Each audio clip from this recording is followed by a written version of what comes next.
ಧರ್ಮಸ್ಥಳ ಶವ ಹೂತಿಟ್ಟಂತಹ ಆರೋಪಕ್ಕೆ ಈಗ ಬಿಗ್ ಟ್ವಿಸ್ಟ್ ಸಿಗ್ತಾ ಇದೆ. ನನ್ನ ಆರೋಪ ಪೊಲೀಸರ ಮೇಲೆ ಅಂತ ಜಯನ್ ಹೇಳ್ತಾ ಇರೋದು. ಪ್ರಕರಣದಲ್ಲಿ ಹೊಸ ದೂರುದಾರನಾಗಿರುವ ಜಯನ್ ಸೌಜನ್ಯ ಹೋರಾಟದಲ್ಲಿ ಗುರುತಿಸಿಕೊಂಡಿದ್ದಂತಹ ದೂರುದಾರ ಈ ಜಯನ್.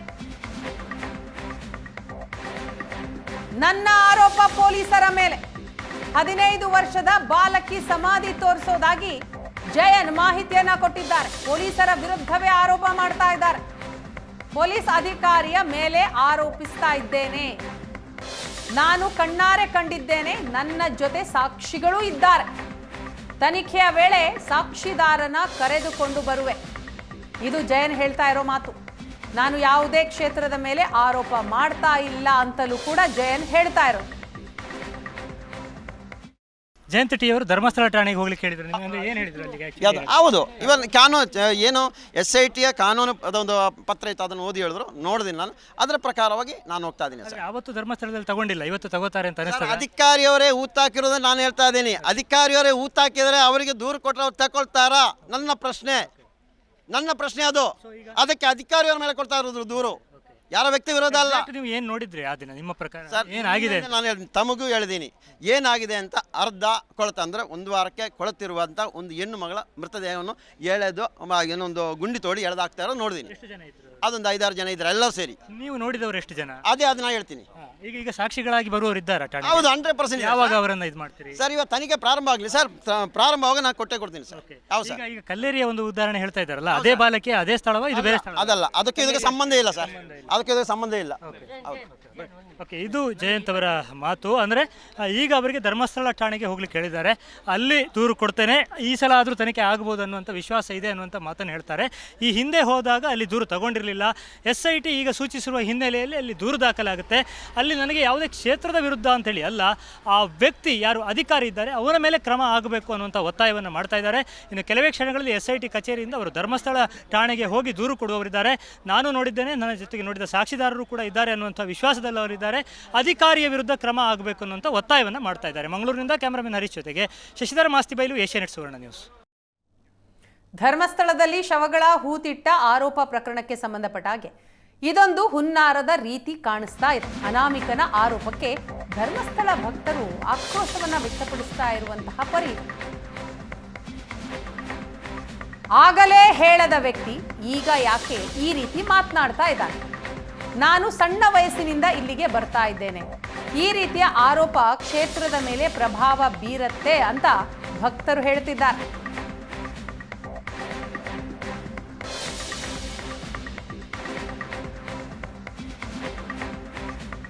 ಧರ್ಮಸ್ಥಳ ನಾನು ಜಾಸ್ತಿ ವರ್ಷಗಳಿಂದನೇ ಬರ್ತಾ ಇದೆ. ಅದೊಂದು ಹೋಲಿ ಪ್ಲೇಸ್ ಅಂತಲೇ ಅನ್ಬೋದು ಹಿಂದೂಗೆ. ಇದು ಲಾವ್ದು ಯಾವುದೋ ಮರ್ಡರ್ ಇದು ಕೇಸ್ ಎಲ್ಲ ಬರ್ತಾ ಇದಲ್ಲ, ಅದ್ರಿಗೂ ಧರ್ಮಸ್ಥಳ ಕಂಪೇರ್ ಮಾಡ್ದಿರಾ ಧರ್ಮಸ್ಥಳ ಅದೊಂದು ಹೋಲಿ ಪ್ಲೇಸ್, ದೇವ್ರಿಗೆ ನೋಡ್ಕೊಬೇಕು. ಈ ಕೇಸ್ ಏನಿದ್ರು ಲಾಗ್ ಕಂಪೇರ್ ಮಾಡ್ಕೊಂಡು ಪೊಲೀಸರು ಏನು ಮಾಡಿದ್ರು ಅವ್ರ ಚರ್ಚೆ ನೋಡ್ಕೊಬೇಕು. ಇದ್ರಿಗೂ ಧರ್ಮಸ್ಥಳ ಕೇಸ್ ಇಟ್ಕೊಂಡು ಆಮೇಲೆ ನಮ್ಮ ಹಿಂದುತ್ವ ಅದು ಇದು ಅಂತ ಡಿಗ್ರೇಡ್ ಏನು ಮಾಡಬಾರ್ದು ಅಂತ ನನಗೆ ಅನಿಸಿಕೆ ಅಷ್ಟೇ. ಅದನ್ನೇನಿದ್ರು ಲಾಗೆ ಸಪ್ರೇಟು, ಇದೇ ಸಪ್ರೇಟು. ಲಾ ಅದನ್ನು ನೋಡ್ಕೊಬೇಕು, ಕಾನ್ಸ್ಟಿಟ್ಯೂಷನ್ ನೋಡಬೇಕು, ಪೊಲೀಸವರು ಅವ್ರಿಗೆ ಏನು ಕೆಲಸ ಮಾಡಬೇಕು ಆ ಕೆಲಸನ ಇನ್ನೂ ಸ್ವಲ್ಪ ಮುಂದೆ ನೋಡ್ಕೊಬೇಕು. ನಮ್ಮ ಇಂಡಿಯನ್ದು ಲಾ ಇದೆಲ್ಲ ಅವ್ರು ಎಷ್ಟು ರೀತಿ ಇನ್ನೂ ಮುಂದೆ ಫಾಸ್ಟಾಗಿ ಆಗಿದ್ರೆ ಅಷ್ಟು ಒಳ್ಳೇದಂತ ನಮಗೆ. ಯಾಕಂದರೆ ಇನ್ನೂ ಈ ಥರ ಹಿಂಗೆ ನಡ್ಕೊಂಡು ಹೋದರೆ ಹೋಪ್ಸ್ ಹೊಟ್ಟೋಗುತ್ತೆ ಜನರಿಗೆ. ಧರ್ಮಸ್ಥಳ 1 ನಂಬರ್ ಐತ್ರಿ. ಏನು ಕಾನೂನು ಪ್ರಕಾರ ಏನು ತಪ್ಪಾಗೈತಿಲ್ಲ ಅವ್ರಿಗೆ ಶಿಕ್ಷೆ ಕೊಡ್ತಾರೆ ಪೊಲೀಸ್ಗಳು, ಬರೋಬ್ರಿ ಐತಿ. ಕಾನೂನು ಐತಿಲ್ಲ, ಕಾನೂನು ಪೊಲೀಸರು ನೋಡ್ಕೋತಾರೆ, ಯಾರು ತಪ್ಪು ಮಾಡಿದ್ದಾರೆ ಅವರೆಲ್ಲ ಶಿಕ್ಷೆ ಅವ್ರು ನೋಡ್ಕೋತಾರೆ ಪೊಲೀಸ್ಗಳು. ಧರ್ಮಸ್ಥಳಕ್ಕೆ ಆ ರೀತಿಯ ಕಲಂಕವನ್ನು ಯಾರು ತರಬಾರ್ದು. ಈಗ ಸೌಜನ್ಯ ಹತ್ಯೆ ಹೇಗಿದೆ, ಅದರ ತನಿಖೆ ಆಗಲಿ, ಅದಕ್ಕೆ ತನಿಖೆ ಮಾಡ್ತಾ ಇದ್ದಾರೆ. ಆದರೆ ಅದೇ ಒಂದು ಉದ್ದೇಶವನ್ನು ಇಟ್ಕೊಂಡು ಈ ಹೋರಾಟಗಳು ಈಗ ಬೇರೆ ಬೇರೆ ರೀತಿಯಲ್ಲಿ ತಿರುವನ್ನು ಪಡೆಯುತ್ತಾ ಇದೆ. ನಾವು ನೋಡ್ತಾ ಇರ್ಬೋದು. ಈಗ ಮೊದಲು ಸೌಜನ್ಯ ಹೋರಾಟ ಅಂತ ಬಂತು, ಆನಂತರ ಅದನ್ನು ಧರ್ಮಸ್ಥಳ ಸಂಘಕ್ಕೆ ಇದು ಮಾಡಿದರು. ಆನಂತರ ಈಗ ಬೇರೆ ಬೇರೆ ರೀತಿಯಲ್ಲಿ ಹೋಗಿ ಈಗ ಬುರುಡೆ ಪ್ರಕರಣ ಅಂತ ಹೇಳಿಗೆ ಬಂತು. ಈಗ ನಾವು ಹೇಳುವುದಂತ ಹೇಳಿದರೆ ಈಗ SIT ಅವರು ತನಿಖೆ ಮಾಡ್ತಾ ಇದ್ದಾರೆ ಸರ್. ಅವರಿಗೆ ಮೊದಲಾಗಿ ಅಭಿನಂದನೆಯನ್ನು ಸಲ್ಲಿಸ್ತಿದ್ದೇವೆ. ಅಂದರೆ ಸೂಕ್ತವಾದ ಒಂದು ತನಿಖೆಯನ್ನು ಮಾಡಿ ಇದರ ಒಂದು ಸತ್ಯತೆಯನ್ನು ಹೊರಗೆ ತರಬೇಕು. ಅನವಶ್ಯಕವಾಗಿ ನಮ್ಮ ಧಾರ್ಮಿಕ ಒಂದು ಶ್ರದ್ಧಾ ಕೇಂದ್ರದ ಮೇಲೆ ಅಪವಾದವನ್ನು ಹೊರಿಸುವಂತಹ ಕೆಲಸ ಯಾರು ಕೂಡ ಮಾಡಬಾರ್ದು. ಇದು ಕಲಿಯುಗ. ಈ ಕಲಿಯುಗದಲ್ಲಿ ದೇವ್ರನ್ನೂ ಬಿಡಲ್ಲ, ಮನುಷ್ಯರನ್ನೂ ಬಿಡಲ್ಲ ಅಂತ ಒಂದು ಕೆಲಸ ನಡೀತಾನೆ ಇದೆ, ಹಿಂದಿನ ಕಾಲದಿಂದನೂ ನಡೀತಾ ಇದೆ. ಇಲ್ಲಿ ಅಂಥದ್ದು ಯಾವ ಘಟನೆಗೂ ಏನೂ ಇಲ್ಲಿ ಅವಕಾಶ ಇಲ್ಲ. ಇದು ಏನೋ ಒಂದು ಸುಳ್ಳು ಕಂತೆ ಅಂತ ನಾನು ಭಾವಿಸಿದ್ದೀನಿ. ಹೆಗ್ಡೆಯವ್ರ ಹತ್ರ ನಾವು ತಲ್ತಲಂತ ಸುಮಾರು ನಾವು ಚಿಕ್ಕ ಹುಡುಗರಿಂದನೂ ಬರ್ತಾ ಇದ್ದೀವಿ, ಆದರೂ ಆ ಥರ ಯಾವುದೂ ಇದಿಲ್ಲ. ಇವಾಗ ಅಷ್ಟೇ ಹೆಗ್ಡೆಯರ್ಗಾರ ಮೇಲೆ ಆರೋಪ ಬರಲಿ ಅಂತ ಈ ಥರ ಎಲ್ಲ ಮಾಡ್ತಾವ್ರೆ ಅಂತ ಅನಿಸುತ್ತೆ. ಇಲ್ಲಿ ಭಾಳ ಸತ್ಯ ಇದೆ ದೇವ್ರುಗಳದ ಇದ್ರ ಹತ್ರ. ಏನು ಆ ಥರ ನಮಗೆ ಆರೋಪ ಇಲ್ಲ ಸರ್. ನಾವು ಕಂಡಿದ್ದಲ್ಲಿ ಆ ಥರ ಮಾಡಿಲ್ಲ. ಅವೆಲ್ಲ ಸುಳ್ಳು ಆರೋಪಗಳು. ಆದಷ್ಟು ಇಲ್ಲಿ ಧರ್ಮಸ್ಥಳಕ್ಕೆ ಒಂದು ಕೆಟ್ಟ ಇದನ್ನು ಸೃಷ್ಟಿ ಮಾಡೋಕ್ಕೆ, ಕೆಟ್ಟ ಅಭಿಪ್ರಾಯ ಜನರಲ್ಲಿ ಬೇರೂರಕ್ಕೆ ಏನೋ ಒಂದು ಒಳಸಂಚು ನಡೀತಾ ಐತೆ. ಅದರಿಂದ ಇದು ಒಂದು ಧರ್ಮಸ್ಥಳ ಧರ್ಮವನ್ನು ಕಾಪಾಡ್ಕೊಂಡು ಬಂದಿರತ್ತಂಥ ಸ್ವಾಮಿಗಳು ಎಲ್ಲ ಜನರಿಗೆ ಒಳ್ಳೆಯದು ಅನ್ನೋದನ್ನ ಬಯಸ್ತಾರೆ. ಆದರೆ ಇಲ್ಲಿ ಇರ್ತಕ್ಕಂಥ ಒಂದು ಸಾಮಾಜಿಕ ಇವರನ್ನೆಲ್ಲ ಸುಳ್ಳು ಆರೋಪಗಳನ್ನು ಮಾಡ್ತಾ ಇದ್ದಾರೆ. ಅವರು ಜನಕ್ಕೆ ನಂಬಿಸ್ಬೇಕಂತಾನೆ ಮಾಡ್ತಾ ಇದ್ದಾರೆ. ಇದನ್ನು ಒಳಸಂಚು ಮಾಡ್ಕೊಂಡು ಜನಕ್ಕೆ ಒಂದು ಇಲ್ಲಿ ಬರಬಾರ್ದು, ಇದು ಮಾಡಬಾರ್ದು, ಇದನ್ನು ಆದಷ್ಟು ಅವಾಯ್ಡ್ ಮಾಡೋಕಂತಾನೆ ಇದು ಮಾಡಿದೆ. ಆದರೆ ಇದೆಲ್ಲ ಅವಾಯ್ಡ್ ಆಗಲ್ಲ. ಜನ ಅಂತೂ ಬಿಡಲ್ಲ, ಬರೋದು ಬಿಡಲ್ಲ. ಆಮೇಲೆ ಮಂಜುನಾಥ ಸ್ವಾಮಿ ದರ್ಶನ ಅಂತೂ ಪಡೆಯಕ್ಕೆ ಬಂದೇ ಬರ್ತಾರೆ. ಅದು ಎಲ್ಲೇ ದೇಶದಲ್ಲಿ ಅದೇ ಮೂಲೆಗಿದ್ರೂ ಇಲ್ಲಿ ಬಂದೇ ಬರ್ತಾರೆ ಜನ. ನಾವು ಧರ್ಮಸ್ಥಳದ ಮೇಲೆ ಭಾಳ ಪ್ರೀತಿ ವಿಶ್ವಾಸ ಇಟ್ಟು 20 ವರ್ಷ ಬರೆದು ಹೋಗೋದು ಮಾಡ್ತೀವಿ. ಅದಕ್ಕೆ ನಮಗೆ ಅದ್ರ ಬದಲು ಏನದ ಅಷ್ಟೇನು ಅನುಭವ ಇಲ್ಲ. ಆರೋಪ ಮಾಡೋದ್ರಿಂದ ಈಗ ಹೆಂಗೋ ಗೌರ್ಮೆಂಟು ಅದಕ್ಕೆಲ್ಲ ಕೆಲಸ ನಡೆಸೈತಿ. ಅದ್ರ ಬದಲಾದ ಇನ್ಕ್ವೈರಿ ಆದಮೇಲೆ ಗುರ್ತಾಗೋದು. ಅದು ನಮ್ಮ ಭಕ್ತರಿಗೆ ದೇವರಿಗೆ ವಿಶ್ವಾಸ ಅದ, ಅದು ಐತಿ ಇಲ್ಲ ಅನ್ನೋದು. ಆ ರೀತಿಯಲ್ಲಿ ಹೋಗುವಾಗ ನಮಗೆ ನಾನು ಗೊತ್ತಾಗಿರೋ ನಾನು ನೋಡಿರೋದು. ಆವಾಗ ಏನೋ ಕೇಳುವಾಗ ಹೇಳಿರೋದು ಇಷ್ಟು ವಾಸನೆ ಬರಲಿಕ್ಕೆ ಕಾರಣ ಏನಂತೆ ಹೇಳಿದ್ವಿ, ಪೊಲೀಸರು ಬಂದಿಲ್ಲ ಅಂತ ಹೇಳಿದ್ರು. ಅದಕ್ಕೆ ನಾನು ಹೇಳಿರೋದು. ಅವಾಗ 1 ವಾರ ಹಿಂದೆ ದೂರು ಕೊಡುವಾಗ ನಾನು ನೋಡಿಲ್ಲ, ನಾನು ಕೇಳಿಲ್ಲ. ಆ ನಂತರ ಅಲ್ಲಿ ಬಂದಿದ್ದಾರೆ 3-4 ಜನ, ಅವರು ಹೇಳಿರೋದು ಕೊಟ್ಟಿದ್ವಿ, ಅದಕ್ಕೆ ಬಂದಿಲ್ಲ. ಈಗ ಬಂದು ಊತಾಗ್ತಾ ಇದ್ದಾರೆ. ಹೌದು ಅದು ನನ್ನ ಲೆಕ್ಕದಲ್ಲಿ ಬೀಸರು ಆ ಕಡೆನೇ ಆಗಿರ್ಬೇಕು. ಅದು ಹೌದು. ಅದನ್ನು ನಾನು ಇವಾಗ ನೆಕ್ಸ್ಟ್ ಯಾವ ಬಟ್ಟೆ ಹಾಕಿರೋದಂತೆಲ್ಲ ನಾನು ತಿಳಿಸ್ತೀವಿ. ಅದ್ರ ಪ್ರಕಾರ ಯಾರೋ ತಂದೆ ತಾಯಿಯವರು ಇದ್ದರೆ ಮುಂದೆ ಬರಲಿ. ರಾಜ್ಯ ಹೆದ್ದಾರಿ ಅಂತ ಹೇಳಿದ್ರೆ ನೀವು ಹೌದು, ಯಾವ ರಾಜ್ಯ ಹೆದ್ದಾರಿ? ರಾಜ್ಯ ಹೆದ್ದಾರಿ 37 ಅಂದ್ರೆ ಇದೇ ಬರ್ತದೆ. ಇಲ್ಲ, ಅದು ಸದ್ಯಕ್ಕೆ ಇವಾಗ ಕೇಳಬೇಡಿ ಸರ್. ಅಂದ್ರೆ ಏನಾದ್ರು ನಾಶ ಮಾಡಿದ್ರೆ ನನಗೆ ಗೊತ್ತು 100%. ಎಸ್, ಹೌದು ಸರ್, ತೋರಿಸ್ತೀನಿ. ಬೇಕಾದ್ರೆ ಅವರಿಗೆ ಜನ ಇಲ್ಲ, ಕಷ್ಟ ಆಯ್ತು, ನಾನೇ ಮಣ್ಣನ್ನು ಎತ್ತಿ ನಾನೇ ಎತ್ತಿ ವ್ಯವಸ್ಥೆ ನಾನೇ ಮಾಡ್ತೀನಿ ಸರ್. ಈ ನಿಮ್ಮ ಜೊತೆ ಯಾರ್ಯಾರು ನೋಡಿದ್ದಾರೆ? ಅದು 3-4 ಜನ ಇದ್ದಾರೆ.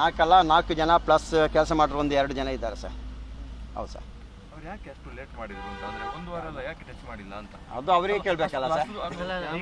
ಹೌದು, ಅದು ಅಧಿಕಾರಿಗೆ. ಅದಕ್ಕೇನೆ ನಾನಿವತ್ತು ಅಧಿಕಾರಿಯವರಿಗೆ ಅಧಿಕಾರಿ ವಿರುದ್ಧ ಹೋಗಿ ಅಲ್ಲ, ಹೌದು, ಅದಕ್ಕೇನೆ ನಾನು ಅಧಿಕಾರಿ ವಿರುದ್ಧನೇ ದೂರು ಕೊಟ್ಟರು. ಅದಕ್ಕೇನೆ ಅದೇ ದೊಡ್ಡ ತಪ್ಪು. ನಾಯಿ ಥರ ಇದಲ್ಲ ಸರ್, ಸೇಮ್ ನಾಯಿ ಥರನೇ ಎಳ್ದಾಕಿರೋದು. ಏನು ಹುಡುಕ್ಬೋದಿತ್ತಲ್ಲ ಸರ್. ಇವಾಗ ನಾನು ಕೇಳ್ತಾ ಇರೋದು ಅದೇ ಅಧಿಕಾರಿಯ ಮಗಳಿಗೆ ಇದೇ ಪರಿಸ್ಥಿತಿ ಬಂದರೆ ಏನಾಗ್ಬೋದು ಕೇಳ್ತಾ ಇರೋದು. ಅದು ಆಲೋಚನೆ ಮಾಡ್ಲಿಕ್ಕೆ ಕೂತು 1 ನಿಮಿಷ. ಅಷ್ಟು ಸರ್ಕಾರ ಕೆಲಸಕ್ಕೆ ಸೇರುವಾಗ ಸ್ವಲ್ಪ ಆದ್ರೂ ನಾಲೆಜ್ ಇರಬೇಕಲ್ಲ ಸರ್. ಯಾರ್ದು ಎಂಜಲ ಕಾಸಿಗೆ ಹೋಗ್ತೇವೆ ಏನು ಸರ್ ಕೆಲಸ ಮಾಡ್ತಾ ಇರೋದು ಸರ್? SP-ಗೆ ಕೊಡ್ಲಿಕ್ಕೆ ಅಂತಾರೆ ಸರ್. ನಾನು ಹೇಳಿದಿವಲ್ಲ 15 ವರ್ಷ ಹಿಂದೆ ಆ ಒಂದು ಮಟ್ಟಕ್ಕೆ ನಾನು ಬೆಳೆದಿರಲಿಲ್ಲ. ಅದೇ ಹಿಂದೆ ಹೋಗುವಂಥ ಪರಿಸ್ಥಿತಿ ಇರಲಿಲ್ಲ. ಇವಾಗ ದೇವರದಿಂದ ಹೋಗೋ ಪರಿಸ್ಥಿತಿ ಇದೆ, ಅದು ಹೋಗ್ತಾ ಇದ್ದೀನಿ ಸರ್. ಅದಕ್ಕೆ ಧೈರ್ಯವಾಗಿ ಮುಂದೆ ಬಂದೀನಿ ಸರ್. ಯಾವುದು ಇಲ್ಲ, ಇವ ಇಲ್ಲ ಇಲ್ಲ ಇಲ್ಲ, ಎಲ್ಲೋ ಇದ್ದಾರೆ ಅವರು. ಅದು SIT ತನಿಖೆ ಮಾಡಿ ಅವ್ರಿಗೆ ಬದುಕಿದ್ದಾರೆ. ಅದಿಲ್ಲ, ಬದುಕಿದ್ದಾರೆ. ಎಲ್ಲಿದ್ದಾರೆ ಗೊತ್ತಿಲ್ಲ, ಬದುಕಿದ್ದಾರೆ. ಅಧಿಕಾರಿ ಇದ್ದಾರ ಅವಧಿನಲ್ಲಿ ಆಗಿರುವಂತ ಸಾವುಗಳು ಅದನ್ನ ಮಾಹಿತಿ ಇದೆ ಸರ್? ಯಾ ಸರ್.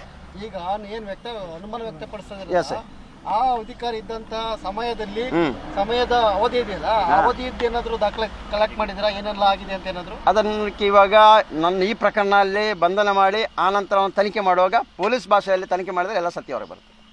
ಈಗ ತನಿಖೆ ಆಗುದು ದಕ್ಷಿಣ ಕನ್ನಡ ಪೊಲೀಸರ ಅಥವಾ SIT? ಯಾಕಂದ್ರೆ ಅದು ಇನ್ನೂ ಆಗಿಲ್ಲಲ್ಲ, ಯಾಕಂದ್ರೆ ಅಲ್ಲಿ ಬರ್ತಿದ್ದಾರೆ ಅವರು.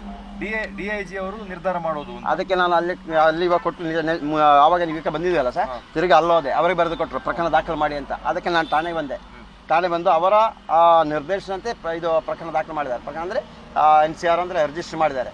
ಇನ್ನು ಅವರು ಅದು ತಗೊಂಡಿದ್ದಾರೆ ಸರ್. ತಗೊಂಡು ಅವರು ತನಿಖೆ ಮಾಡ್ತಾರೆ. ಮಾಡ್ತಾರೆ ಅನ್ಸುತ್ತಾ?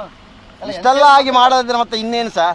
ಸರ್ಕಾರಕ್ಕೆ ಮರ್ಯಾದೆ ಇದೆಯಾ? ಪೊಲೀಸ್ ಇಲಾಖೆಗೆ ಮರ್ಯಾದೆ ಇದೆಯಾ? ನಾನು ಇನ್ನೂ ಗೌರವಿಸ್ತಾ ಇದ್ದೀನಿ SIT-ಗೆ. ಇದನ್ನು ಮಾಡೋದಿದ್ರೆ ಮತ್ತೆ ಇನ್ನೂ ಎಲ್ಲ ನಂಬಿಕೆ ಕಳ್ಕೊಳ್ಬೋದು ಸರ್. ಪ್ರತಿಯೊಂದು ನಂಬಿಕೆಯನ್ನು ಕಳ್ಕೊಬೋದು.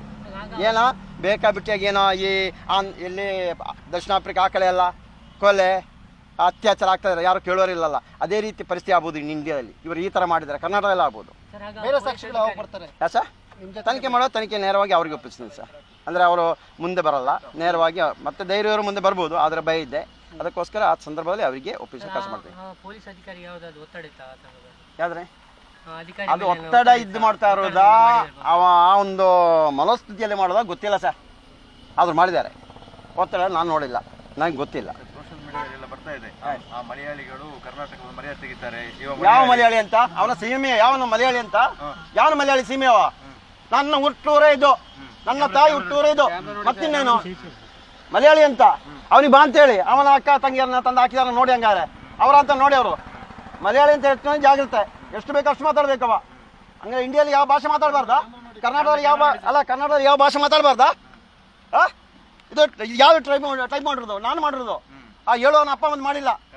ಹೌದು, ನನ್ನ ಮೊಬೈಲ್ ನಾನು ಟೈಪ್ ಮಾಡಿರೋದು. ಇನ್ನೇನು ಬೇಕು ಅವರಿಗೆ? ಯೋಗ್ಯತೆ ಯೋಗ್ಯತೆ ಇರಬೇಕು ಸರ್. ಮಾತಾಡುವಾಗ ಒಂದು ಗೌರವ ಇರಬೇಕು. ಅದಕ್ಕೆ ಏನೇನೋ ಮಾತಾಡೋದಲ್ಲ. ಏನೋ ಅವರು ಇದೇ ಥರ ಅತ್ಯಾಚಾರ ಆಗಿರ್ಬೋದು, ಇಂಥ ಅತ್ಯಾಚಾರಕ್ಕೆ ಸಪೋರ್ಟ್ ಮಾಡ್ತಾ ಇರ್ಬೋದು, ಅದಕ್ಕೆ ಆಗಿರ್ಬೋದು. ಬೇರೆ ಏನಕ್ಕಲ್ಲ, ಅವರು ಅತ್ಯಾಚಾರಿಗಳಾಗಿರ್ತಾರೆ. ಹಂಗಾರ್ತಾನೆ ಮಾತಾಡೋದು ಸರ್. ಸರ್ ಈ ರೀತಿ ಆರೋಪಗಳು ಮಾಡ್ತಾರೋ ವಿರುದ್ಧ ಏನಾದರೂ ಮಾನನಷ್ಟ ಮೊಕದ್ದಮೆ ಹಾಕುವಂತ? ಇಲ್ಲ ಸರ್, ನಾವು ಅಷ್ಟು ಕೋಟಿಗಟ್ಟಲೆ ಮಾನನಷ್ಟ ಹಾಕುವಷ್ಟು ದೊಡ್ಡ ಪ್ರಭಾವಿ ವ್ಯಕ್ತಿ ಅಲ್ಲ ಸರ್. ಸರ್ ಆಗಲಿ ಸರ್, ಅದು ಅನುಭವಿಸಿಲ್ಲ. ನಾನು ಹೇಳ್ತಾ ನಿಮ್ಮ ಪ್ರಕರಣ ಅಲ್ಲ, ನಾನು ಹೇಳ್ತಾನೆ.